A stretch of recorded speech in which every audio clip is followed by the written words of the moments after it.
Então, eles, porém, pelas tentações de Satanás e do mundo, ele está falando de quem? Está falando dos crentes.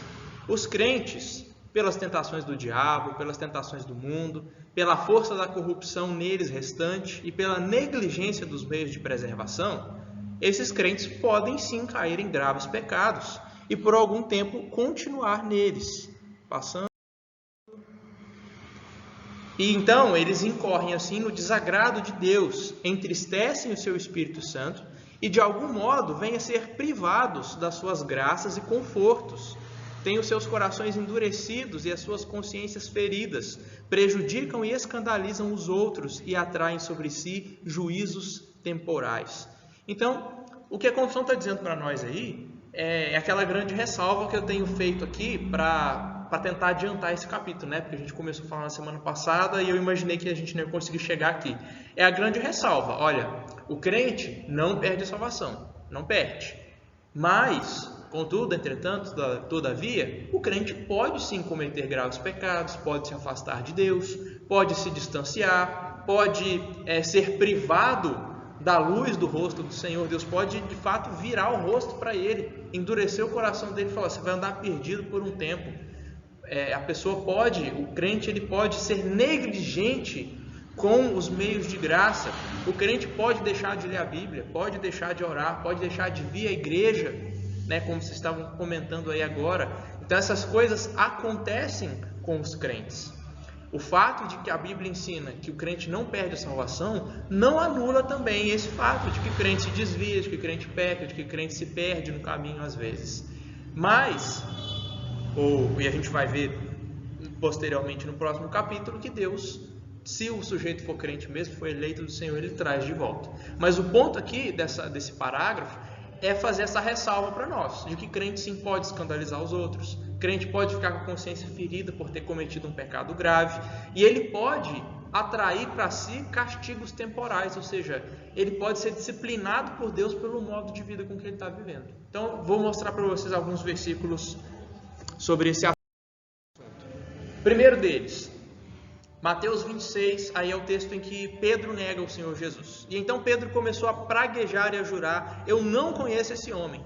E no mesmo instante o galo cantou. Então Pedro se lembrou da palavra de Jesus que tinha dito, antes que o galo cante, você me negará 3 vezes. E saindo dali, Pedro chorou amargamente. Então é um texto que mostra que o crente pode pecar gravemente e que pode, como consequência disso, se amargurar, se ficar angustiado, ficar deprimido, chorar amargamente, porque ele pecou de forma muito grave contra o Senhor. Então ele vai chorar igual uma criança, porque se ele é cristão, vai haver esse incômodo, essa angústia, essa culpa nele, essa consciência pesada. Crentes fazem isso, crentes cometem graves pecados, e Pedro é um exemplo disso. Davi também é um exemplo disso. O título do Salmo 51 esclarece para nós qual que foi a ocasião em que Davi escreve esse conhecido salmo, né? Pequei contra ti somente, fiz o que é mal perante os teus olhos. Quando é que Davi, ou depois do que Davi escreveu isso? Salmo de Davi, quando o profeta Natan veio ter com ele, depois de ele ter possuído Batseba.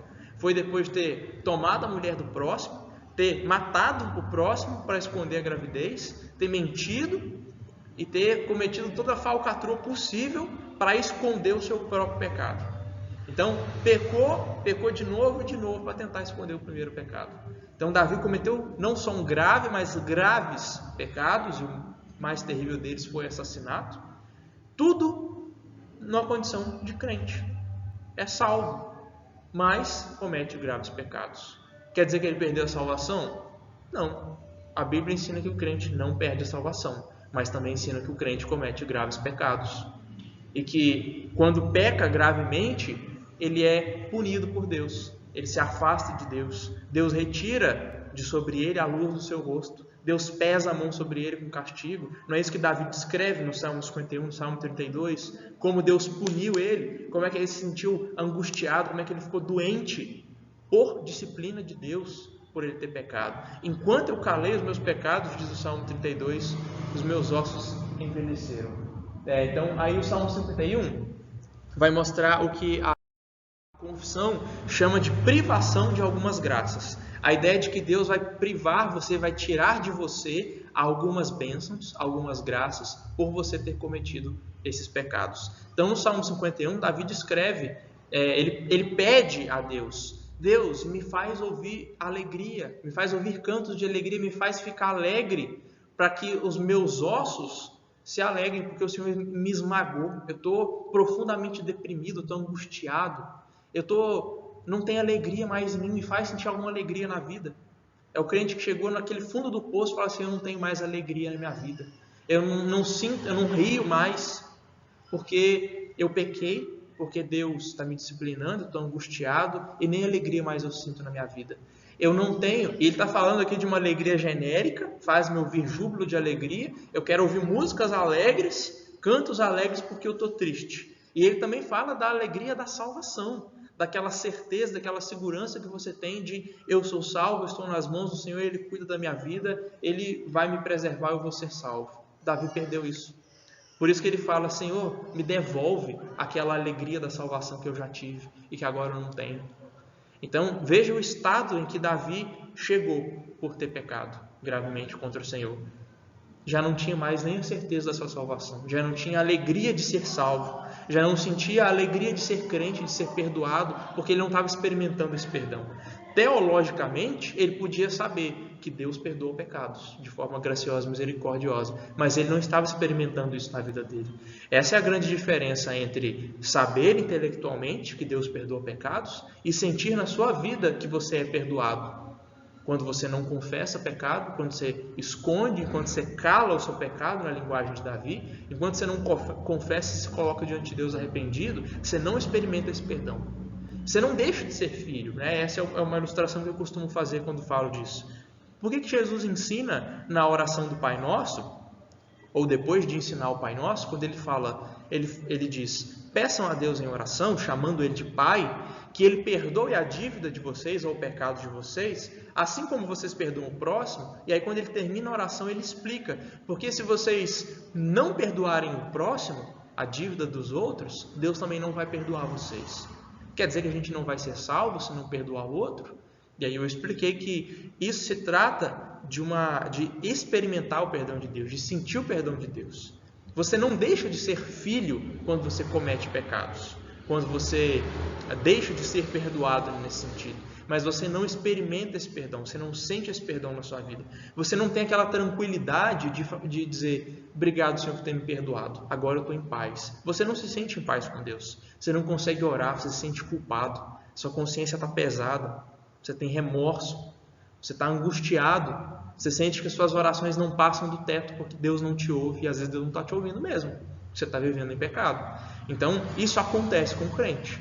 A doutrina de que o homem não perde a salvação não anula o fato de que o crente peca gravemente contra o Senhor. Esse é o grande ponto da confissão aqui no terceiro capítulo, no terceiro parágrafo.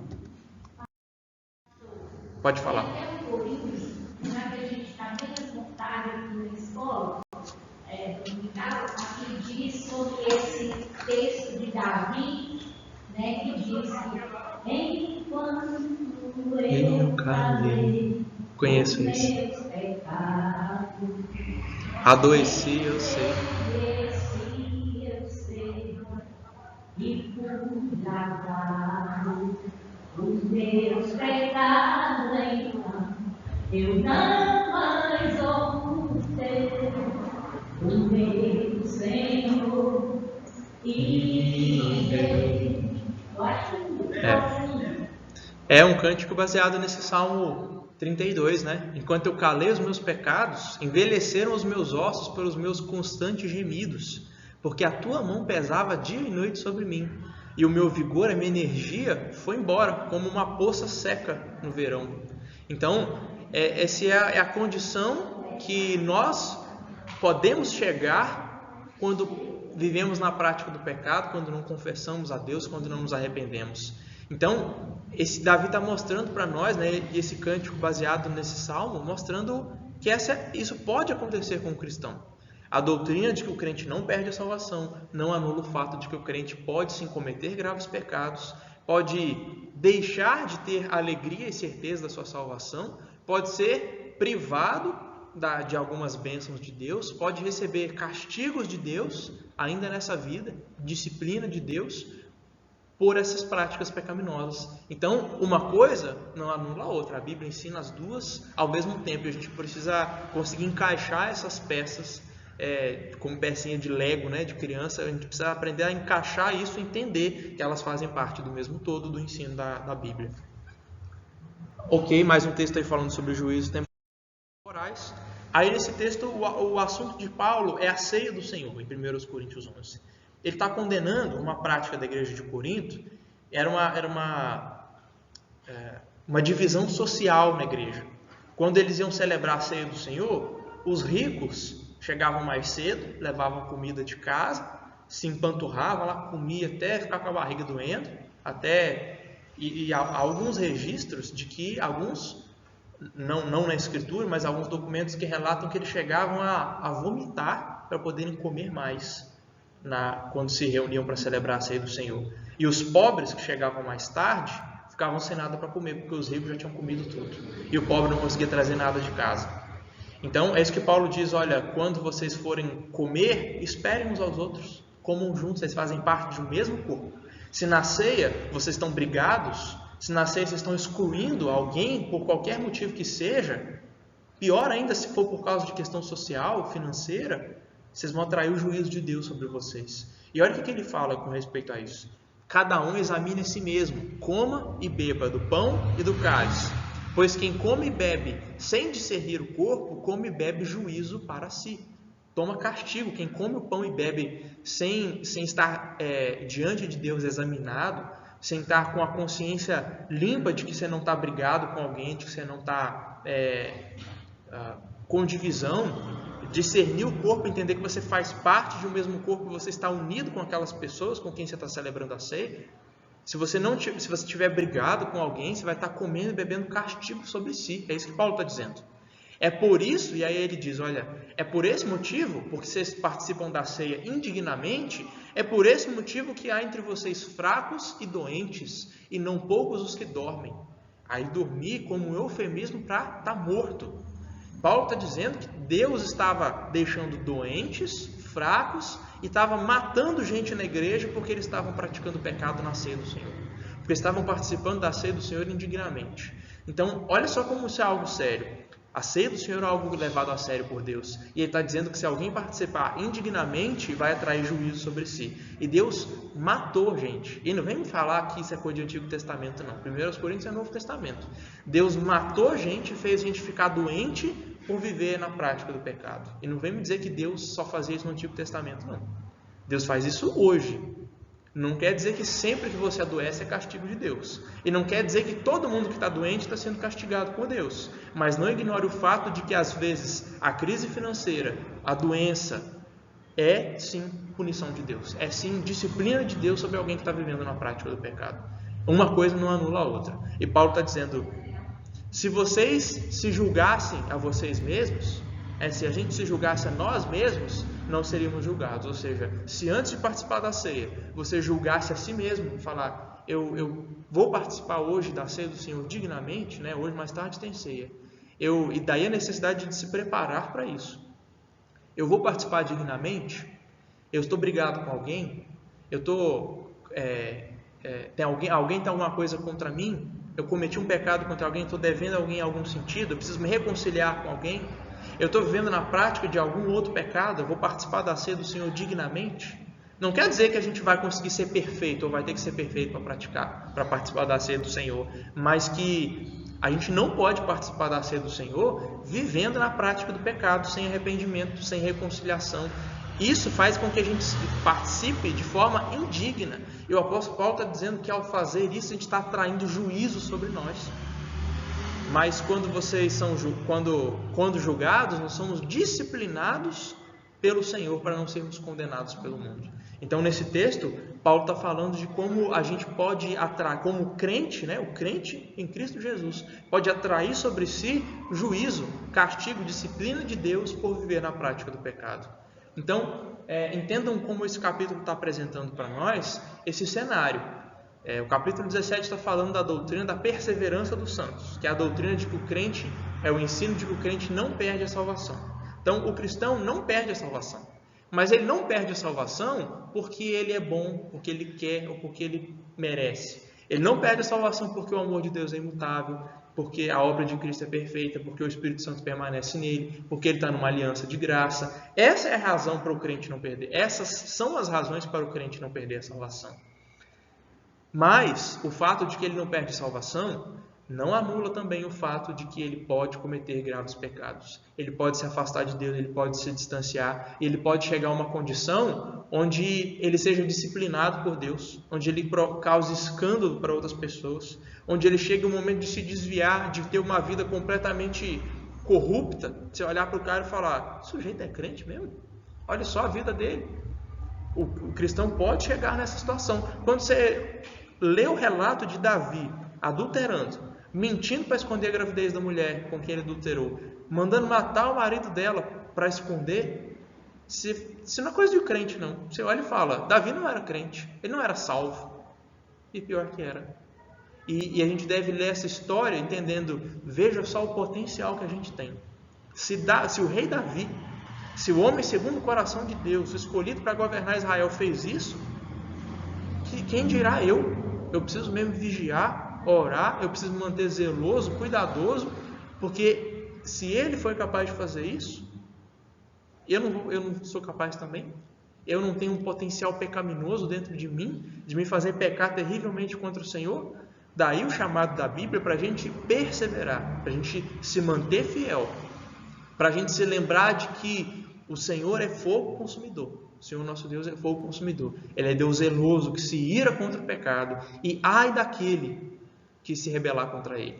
Então, quando a gente lê textos assim na Escritura, ou textos, como o Heleno citou na semana passada, aquele que perseverar até o fim, esse será salvo. Quando a gente lê textos assim, que chamam o crente a se manter vigilante, zeloso e fiel até o fim, não são textos que estão ensinando que o crente vai perder a salvação. São textos que nos lembram de que a gente pode sim cometer graves pecados e que a gente precisa se manter vigilante, zeloso e fiel, precisa perseverar nessa condição de fiéis. Então, entendam que isso é importante para a gente conciliar esses dois tipos de textos. Textos que são usados por pessoas que dizem que o crente perde salvação, são sempre textos que dizem, olha, você tem que se manter fiel, você tem que se manter zeloso. São textos que estão ordenando o crente a se manter naquela situação. Aí eles vão dizer, tá vendo? O crente ele tem que se manter salvo, é a obrigação dele.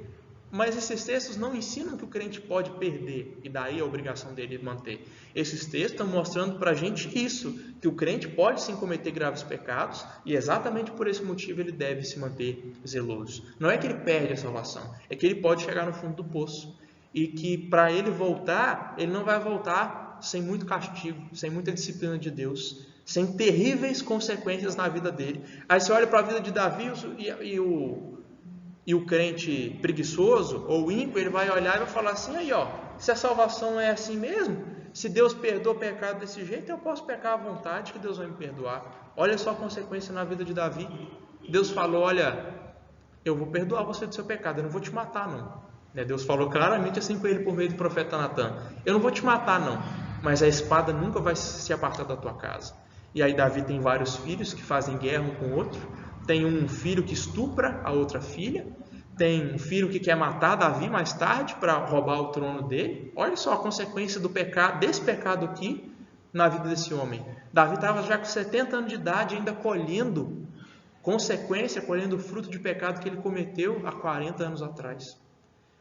Tem pecados que você vai cometer na sua vida que vão se arrastar por 40, 50 anos na sua vida.